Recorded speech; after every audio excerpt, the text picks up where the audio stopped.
ناظرین، آپ دیکھ رہے ہیں پروگرام ٹیبل ٹاک اور میں ہوں آپ کا میزبان حافظ نعمان چودھری۔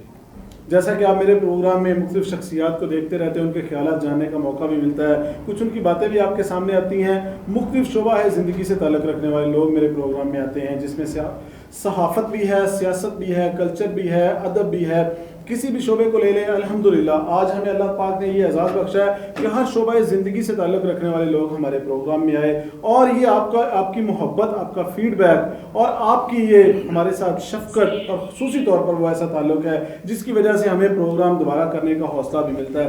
آپ کا فیڈ بیک ہمیں ملتا رہتا ہے مختلف شخصیات کے بارے میں کہ آپ ان کو بلائیں، ان کی باتیں سننا چاہتے ہیں۔ آج کی جو ہماری مہمان شخصیت ہے ٹیبل ٹاک کی، وہ کسی تعارف کی محتاج نہیں ہے۔ یہ ایک روایتی سا جملہ ہے، روایتی سا لفظ تو میں کہہ دیتا ہوں کہ وہ تعارف کی محتاج نہیں ہے، لیکن یہ شخصیت واقعی کسی تعارف کی محتاج نہیں ہے۔ استاد ہیں ماشاءاللہ، اپنے شعبے کے اندر بہت ایک نام بنایا، جب اپنی ملازمت کا دور گزارا وہ بھی بڑا زبردست تھا۔ اس سے ہٹ کے جس کام کے لیے جس طرح کا ٹیبل ٹاک آج ان کے ساتھ ہوگا وہ ہے ان کی ادبی شخصیت، ایک ایسی شخصیت، قصور کا ایک ایسا نام کہ جس نے ادب کے اندر اپنے جھنڈے گاڑ دیے۔ جب شاعری پر لکھنے پر آئے، رومانوی شاعری لکھی تو آپ کو اس کے اندر اتنی زیادہ محبت ملے گی، محبت کی چاشنی ملے گی۔ جب دوسری طرف گئے تو بچوں کے لیے اتنی زیادہ نصیحت ملے گی، اور جب موڈ بدل گیا تو یکدم اس کو مزاح کا روپ دے دیا، آپ ہنس ہنس کے پاگل ہو جائیں گے۔ اور جب دنیا کے معاملات کی طرف دیکھنا شروع کیا تو آپ کو وہ چیزیں، وہ درد، وہ تکلیف جو مزدور کا ہے، جو غریب کا ہے، وہ بھی ان کی شاعری کے اندر اتنی شدت سے نظر آئے گا کہ آپ کہیں گے کہ یہ بندہ شاید سارے ان دردوں سے خود گزرا ہے۔ میری مراد آپ کی آج کی ہماری ٹیبل ٹاک کی مہمان شخصیت جناب قصور کے معروف شاعر محمد شریف انجم صاحب ہیں۔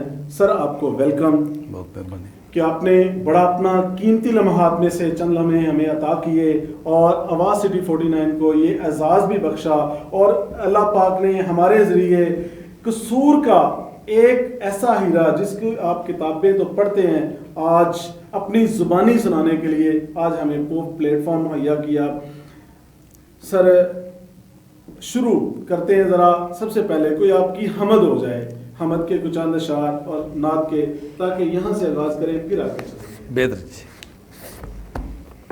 یہ میری کتاب ہے نظر نظر آئینہ، اور اس میں حمد باری تعالیٰ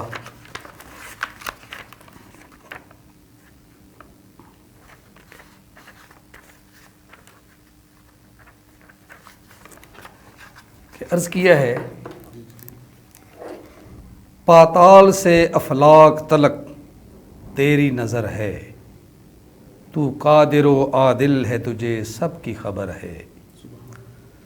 پاتال سے افلاک تلک تیری نظر ہے، تو قادر و عادل ہے، تجھے سب کی خبر ہے۔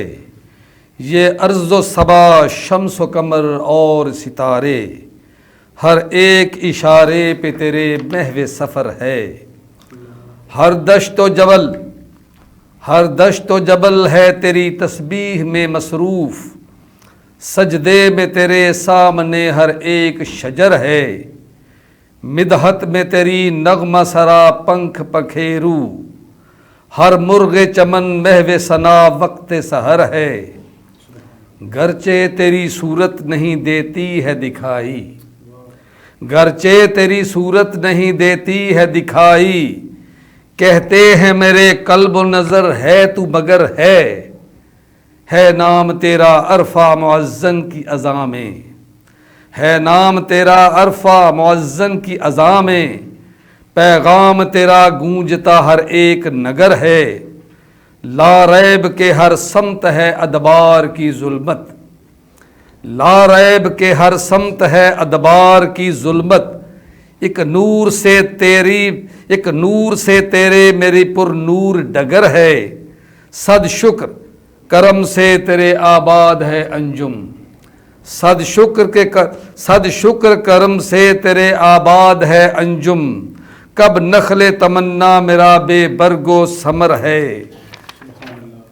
پاتال سے افلاک تلک تیری نظر ہے، تو قادر و عادل ہے، تجھے سب کی خبر ہے۔ سبحان اللہ، ماشاءاللہ۔ بڑا زبردست کلام صاحب، اللہ پاک اس میں اور زیادہ برکت دے.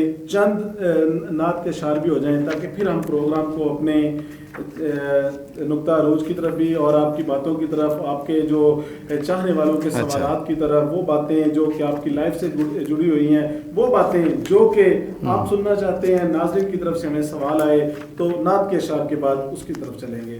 چند اشعار ہو جائیں سر. نعت ہے، ایک پنجابی کی نعت پیش کرتا ہوں کہ دل ترسے دیدار نو جس دے او ماہی من ٹھار مدینے.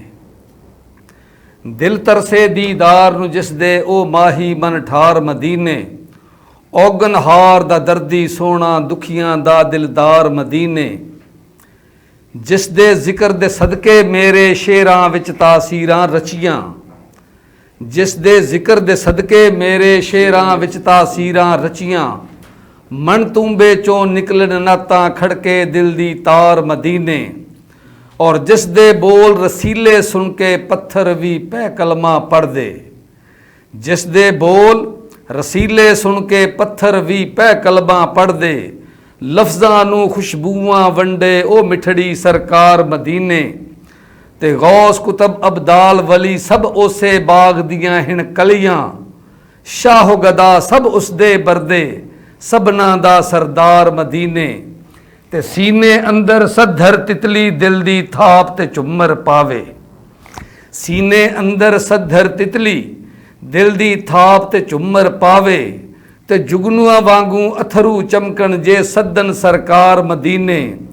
سن لے ارزاں سونیاں سائیاں اکھیاں وریاں تو ترے آئیاں. سن لے ارزاں سونیاں سائیاں اکھیاں وریاں تو ترے آئیاں. سن لے ارزاں سونیاں سائیاں تیرے نانوں سب وڈیائیاں. اکھیاں وریاں تو ترے آئیاں. لے چل ہن ایک وار مدینے. تے پھر بھاویں من تسبیح وچوں کھچ لویں اے روح دی ڈوری. پھر بھاویں من تسبیح وچوں کھچ لویں اے روح دی ڈوری. تے انجم دے ساواں دے منکے بے شک دویں کھلار مدینے. دل ترسے دیدار نو جس دے او ماہی من ٹھار مدینے. سبحان اللہ. سر کب لکھی گئی یہ نعت اور پھر کیا بلاوا آیا؟ ہاں جی، یہ ہمارے محلے کے بڑے ہی معروف نعت خان ہوا کرتے تھے، حکیم عبد الرحمن، حکیم شہاب الدین کے شاگرد تھے. تو سب سے پہلی نعت میں نے زندگی میں ان کی فرمائش پہ لکھی کہ دل تمنا سے سرشار میرا، کاش دیکھوں میں دربار تیرا.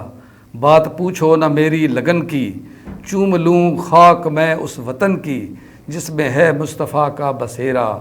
کاش دیکھوں میں دربار تیرا. اور اس کے بعد وہ اتنی معروف ہوئی، اتنی مشہور نعت ہوئی کہ مختلف مساجد میں نعت خواں حضرات خوش الانی سے پڑھا کرتے. اور ہمارے ایک جگت استاد ہیں، استاد عبدالعزیز بغدادی، میرے بھی استاد ہیں. میں نے ان سے فارسی میں تعلیم حاصل کی تو ان کی آواز بھی بہت اچھی تھی. تو پھر وہ مجھ سے نعتیں لکھوایا کرتے اور مختلف پروگراموں میں پڑھا کرتے تھے. یہ نعت بھی میں نے ان کے لیے لکھی تھی جو میں نے آپ کو سنائی پہلے کہ دل ترسے دیدار نو جس دے او ماہی من ٹھار مدینے. تو اس کے بعد حافظ صاحب آپ یقین مانیں کہ میرے مالی حالات اتنے اچھے نہیں تھے، تو لیکن استاد عبدالعزیز نے کہنا کہ شریف انجم تم نے نعت لکھی ہے سرکار کی، تم انشاءاللہ سرکار کے روضے پہ جاؤ گے. میں نے کہا کیسے، میرے پاس تو وسائل نہیں ہیں. پھر میرے ایک اور دوست تھے، ریٹائرڈ ہیں ریلوے سے، اشرف صاحب، وہ حج کر کے آئے تو مجھے آ کے کہنے لگے شریف انجم صاحب پتہ نہیں کیا بات، مجھے آپ وہاں پہ بہت یاد آتے رہے اور میں نے پینسل سے آپ کا نام ستون پہ لکھ دیا ہے، تیاری کریں. میں ہنسا، میں نے کہا کیسے تیاری کیسے کروں، میرے پاس تو پیسے نہیں ہیں. کہنے لگے مجھے نہیں معلوم لیکن تیاری کرو. خدا کا کرنا ایسا ہوا کہ میرے ایک عزیز سعودی سفارت خانے میں ہوا کرتے ہیں، وہاں پہ میری کتاب تھی یہ سفن طیبہ دے یہ والی، اور یہ کتاب نعتوں پہ مشتمل ہے. تو ان کے دفتر میں پڑھی تھی، کوئی صاحب آئے ویزا لگوانے کے لیے، تو انہوں نے یہ نعت کی کتاب پڑھتے پڑھتے ان کی آنکھیں بھیگ گئیں. انہوں نے کہا یار یہ شاعر کہاں کا ہے؟ انہوں نے کہا جی ہمارے قصور کا. تو اس نے مدینہ نہیں دیکھا؟ انہوں نے کہا جی نہیں. اس نے خود ہی اس کا انتظام کیا. کہنے لگے مجھے پیغام آیا کہ آپ اپنا ویزا لگوائیں اور پاسپورٹ بنوائیں، باقی ہمارے ذمے. تو میں نے پاسپورٹ بنوایا، بھیج دیا. اس کے بعد مجھے آنے جانے کا ٹکٹ بھی مل گیا، رہائش کا بھی بندوبست ہو گیا، سب انتظام ہو گئے. اور الحمدللہ ہاں جی 2007 میں سرکار کے روضے پہ گیا اور دل سے جو بات حاضری نکلتی ہے اثر رکھتی ہے. تو اب وہ پکار دنیا تو نہیں سن سکتی، نہ سنے، لیکن وہ رحمان تو سنتا ہے نا، تو وہ تو بندے کو بلا لیتا ہے ماشاءاللہ. اچھا سر جی، کچھ اپنی ذرا زندگی کے بارے میں کہ کیسے گزر گئی، کہاں سے شروع ہوئی اور کدھر کو گئی اور کدھر جا رہی ہے؟ الحمدللہ میں اپنی زندگی سے کبھی بھی نالاں نہیں، بہت اچھی گزری ہے. جن حالات میں بھی اللہ سونے نے رکھا ہے بہت اچھے حالات میں. بچپن میں جب میں نے حافظ صاحب آنکھ کھولی تو انتہائی غربت کا دور تھا. تو اگر میرے والدین چاہتے تو ہمیں کسی مزدوری پہ لگا دیتے، لیکن میرے والد محترم نے خود محنت کی اور اپنے آپ کو انہوں نے محنت میں ڈھالا، دن رات محنت کی. لیکن ایک کام بڑا بہترین کیا کہ ہم تمام بھائیوں کو تعلیم کے زیور سے آراستہ کیا.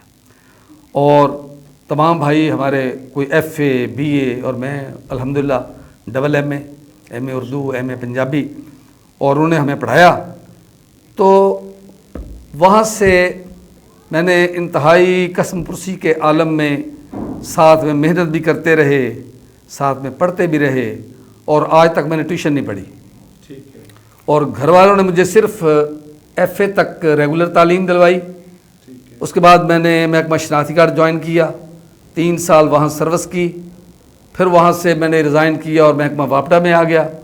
تو واپڈا میں اس دور میں کام زیادہ نہیں ہوا کرتا تھا، بہت چند ایک فائلیں ہوتی نپٹانے کے لیے، اس کے بعد خاصا ٹائم مل جاتا تھا. تو میں نے سوچا کہ کیوں نہ میں اپنی تعلیم کو بڑھاؤں. تو پھر میں نے 82 میں بی اے کیا پرائیویٹ، اور 85 میں 87 میں میں نے ایم اے اردو کیا، اور 90 میں نے ایم اے پنجابی کیا. اور واپڈا میں رہتے ہوئے میں نے 7-8 کتابیں وہاں پہ لکھیں. اور خشک محکمے میں رہ کے آپ نے شاعری کرا الحمدللہ. اور مجھے لوگ کہا کرتے تھے کہ جب میں نے کبھی مشاعرہ پڑھنے جانا تو انہوں نے کہا کہ آپ کون سے کالج میں یا کسی اسکول میں پڑھاتے ہیں؟ میں نے کہا جی نہیں، میں واپڈا امپلائی ہوں. یار واپڈا والوں کا شاعری سے کیا تعلق؟ تو لیکن میں وہاں کے محنت کشوں کے قصیدے لکھتا تھا، محنت کشوں سے مجھے پیار تھا. تو جیسے میری وہ نظم بڑی مشہور ہوئی کہ دن دیاں ਧੁੱਪਾਂ ਵਿੱਚ ਸੜਦਾ ਏ ਲੈਣ ਮੈਣ, ਰਾਤ ਦਿਆਂ ਪਾਲਿਆਂ 'ਚ ਠਰਦਾ ਏ ਲੈਣ ਮੈਣ. ਦਿਨ ਦੀਆਂ ਧੁੱਪਾਂ ਵਿੱਚ ਸੜਦਾ ਏ ਲੈਣ ਮੈਣ, ਰਾਤ ਦਿਆਂ ਪਾਲਿਆਂ 'ਚ ਠਰਦਾ ਏ ਲੈਣ ਮੈਣ. ਜ਼ਿੰਦਗੀ ਦੀ ਬਾਜ਼ੀ ਭਾਵੇਂ ਹਾਰਦਾ ਏ ਲੈਣ ਮੈਣ, ਘਰ ਘਰ ਚਾਨਣਾ ਏ ਕਰਦਾ ਏ ਲੈਣ ਮੈਣ. ਮੀਂਹ ਜਾਂ ਹਨੇਰੀ ਹੋਵੇ ਖੰਭਿਆਂ ਤੇ ਚੜ੍ਹਦਾ, ਮੀਂਹ ਜਾਂ ਹਨੇਰੀ ਹੋਵੇ ਖੰਭਿਆਂ ਤੇ ਚੜ੍ਹਦਾ, ਮੌਤ ਦੇ ਫਰਿਸ਼ਤਿਆਂ ਦੇ ਨਾਲ ਰਵੇ ਲੜਦਾ. ਲੱਤ ਕਦੇ ਟੁੱਟਦੀ ਤੇ ਬਾਜ਼ੂ ਕਦੇ ਝੜਦਾ, ਬਿਜਲੀ ਦੀ ਅੱਗ ਨਾਲ ਜੁੱਸਾ ਕਦੇ ਸੜਦਾ. ਡਿੱਗਦਾ ਤੇ ਢਹਿੰਦਾ ਕਦੀ ਮਰਦਾ ਏ ਲੈਣ ਮੈਣ, ਘਰ ਘਰ ਚਾਨਣਾ ਏ ਕਰਦਾ ਏ ਲੈਣ ਮੈਣ. ਤੇ ਦੁੱਖ ਦੇ ਸਮੁੰਦਰਾਂ 'ਚ ਘਰ-ਬਾਰ ਰੋੜ ਕੇ ਚੜ੍ਹ ਜਾਂਦਾ ਖੰਭੇ ਨਾ ਤਾਂ ਮੌਤ ਨਾਲ ਜੋੜ ਕੇ, ਤੇ ਗਮ ਦੀਆਂ ਛੱਲਾਂ ਵਿੱਚ ਤਰਦਾ ਏ ਲੈਣ ਮੈਣ, ਗਮ ਦੀਆਂ ਛੱਲਾਂ ਵਿੱਚ ਤਰਦਾ ਏ ਲੈਣ ਮੈਣ, ਘਰ ਘਰ ਚਾਨਣਾ ਏ ਕਰਦਾ ਏ ਲੈਣ ਮੈਣ. بہت زیادہ ڈیپلی لکھا ہے. ہاں جی. میں نے کے ساتھ دوستی زیادہ تھی، کیا وجہ ہے؟ چونکہ میں واپڈا میں تھا تو کلرک، تو وہاں پہ بیچارے وہ زیادہ بولنے والے نہیں تھے. مجھے اللہ تعالیٰ نے یہ ملکہ دیا تھا اسٹیج پہ بولنے کا. میں ان کا اسٹیج سیکرٹری بھی ہوتا، ان کے سیفٹی سیمینار بھی میں کنڈکٹ کیا کرتا. اور جب چونکہ فطری طور پہ میں شاعر بھی تھا، تو جب میں دیکھتا آئے دن کہ فلاں لائن مین جو ہے وہ گر گیا ہے، اس کی ٹانگ ٹوٹ گئی ہے، وہ فلاں شہید ہو گیا ہے، تو اس سے ایک دل میں رنج بھی ہوتا، غم بھی ہوتا. اور اسی غم میں میں پھر ان کو خراج تحسین پیش کرتا، کلرکوں کے لیے نظمیں لکھتا. وہ بیچارے بڑے مفلوق الحال قوم ہیں وہ بھی، تو ان کے لیے. سر جی آپ نے ان کی مخلوق حال بھی دیکھی، ان کی تکلیف دکھ دیکھی، تو جو دیہڑی شاعری اس پر بھی کچھ لکھا؟ وہ دیہڑی شاعری وہ ہمارے ہوا کرتے تھے بشیر بختیار، ہمارے لیڈر تھے پاکستان واپڈا hydro electric central labour union کے.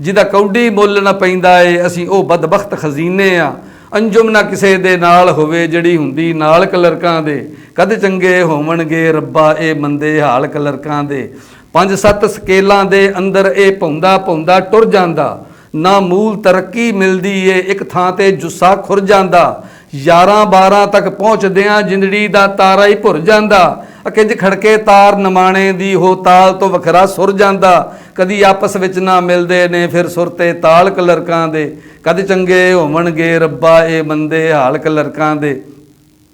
ਸਭ ਸਾਡਾ ਜ਼ਾਹਿਰ ਤੱਕਦੇ ਨੇ ਕੋਈ ਅੰਦਰ ਝਾਤੀ ਮਾਰਦਾ ਨਹੀਂ, ਥੋੜੀ ਤਨਖਾਹ ਵਿੱਚ ਕੀ ਕਰੀਏ ਕੋਈ ਇਹ ਗੱਲ ਸੋਚ ਵਿਚਾਰਦਾ ਨਹੀਂ, ਇਹ ਸਾਡੇ ਹਾੜੇ ਸੁਣ ਸੁਣ ਕੇ ਕਿਉਂ ਦਿਲ ਪਿਸਦਾ ਸਰਕਾਰ ਦਾ ਨਹੀਂ, ਕਿਉਂ ਹਾਕਮ ਨੇ ਕੰਨ ਮੀਟੇ ਨੇ ਵਰ ਦੇਂਦਾ ਹਾਲ ਪੁਕਾਰਦਾ ਨਹੀਂ, ਪੈ ਅਫਸਰ ਐਸ਼ ਕਰੇਂਦੇ ਨੇ ਹੱਡਾਂ ਨੂੰ ਗਾਲ ਕਲਰਕਾਂ ਦੇ, ਕਦ ਚੰਗੇ ਹੋਵਣਗੇ ਰੱਬਾ ਇਹ ਮੰਦੇ ਹਾਲ ਕਲਰਕਾਂ ਦੇ।